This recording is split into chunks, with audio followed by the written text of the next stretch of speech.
मलकापूर जवळ राष्ट्रीय महामार्ग क्रमांक 53 वर रात्री उशिरा झालेल्या भीषण अपघाताने परिसर हादरून गेलाय।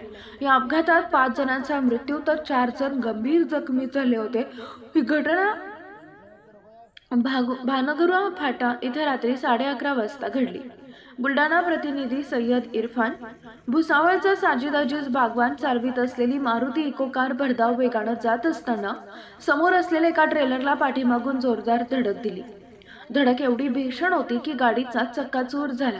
या अपघातात चालक साजिद बागवान जागीच ठार झाला, तर संतोष महाले यांचा उपचारादरम्यान मृत्यू झाला।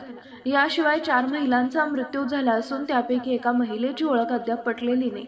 मृतांमध्ये तानिया बागवान, जुम्मा सिकंदर यांचा समावेश आहे, तर भीषण अपघातात 4 जण गंभीर जखमी झाले असून त्यांना मलकापूर उपजिल्हा रुग्णालयात दाखल करण्यात आलाय। या प्रकरणी मलकापूर MIDC पोलीस ठाण्यात गुन्हा दाखल करण्यात आला असून सहाय्यक पोलीस निरीक्षक हेमराज कोळी यांच्या मार्गदर्शनाखाली तपास सुरू आहे। घटनास्थळी जिल्हा पोलीस अधीक्षक, उपविभागीय अधिकारी आणि पोलीस निरीक्षक यांनी भेट देऊन माहिती घेतली आहे। मलकापूर जवळचा हा भीषण अपघात वेग आणि निष्काळजीपणाचा भीषण परिणाम किती जीवघेणे ठरू शकतो याचं उत्तम उदाहरण ठरलंय। रणथम गावाजवळ मलकापूर MIDC पोलीस स्टेशनच्या हद्दीमध्ये संध्याकाळी साधारणपणे 11 ते 11:15च्या दरम्यान एक 4 चाकी इको गाडीचा ॲक्सिडेंट झालेला आहे।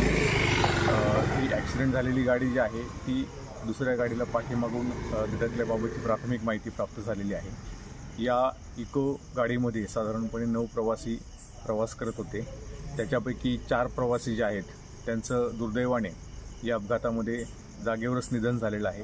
उर्वरित 5 जे प्रवासी आहेत त्यांना मलकापूर ग्रामीण रुग्णालयामध्ये आणण्यात आलेलं होतं आणि त्यांच्यावरती प्राथमिक उपचार करून त्यांना पुढील इलाजासाठी 4 प्रवासी जे आहेत ते जळगाव ग्रामीण रुग्णालयामध्ये रवाना करण्यात आलेले आहेत आणि एक प्रवासी जो आहे तो बुलढाण्याला रेफर करण्यात आलेला आहे। सर, गाडीमध्ये महिला आणि पुरुष याची संख्या किती होती? गाडीमध्ये जे 9 प्रवासी होते त्याच्यामध्ये 6 महिला आणि 3 पुरुष प्रवास करत होते।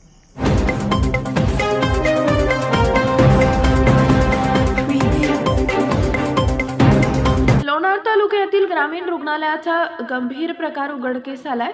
ग्रामीण रुग्णालयात ऑक्सिजनवर तर डॉक्टर मात्र घरी, अशी धक्कादायक अवस्था शिवसेना उभाटाचे जिल्हा संघटक डॉक्टर गोपाल बच्चिरे यांच्या पाहणीत दिसून आल्या। बुलढाणा प्रतिनिधी सय्यद इरफान।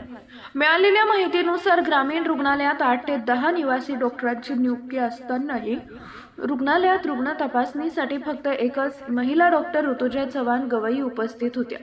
मोठ्या संख्येने रुग्ण रांगेत उभे होते, पण बाकीचे डॉक्टर कुठलेही दिसले नाही। या रुग्णालयाचे वैद्यकीय अधिकारी डॉक्टर गाडेकर देखील अनुपस्थित असून ते अकोला इथं असल्याचं समजले।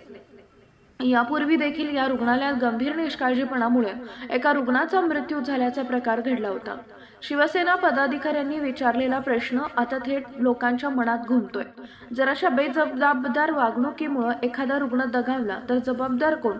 या संदर्भात डॉक्टर गोपाल बच्चिरे आणि शिवसेना पदाधिकारी जिल्हाधिकाऱ्यांना भेटून तक्रार दाखल करणार आहेत। या पाहणीवेळी शहर प्रमुख गजानन जाधव, शहर उपप्रमुख लुकमान कुरेशी, ज्येष्ठ शिवसैनिक सुदन अंभोरे, युवा शहर प्रमुख श्रीकांत मादनकर यांच्यासह मोठ्या संख्येने शिवसैनिक उपस्थित होते। ग्रामीण आरोग्य व्यवस्थेतील हा गंभीर प्रकार लोकांच्या जीवनाशी सरळ खेळत असल्याचं चित्र समोर आलं आहे।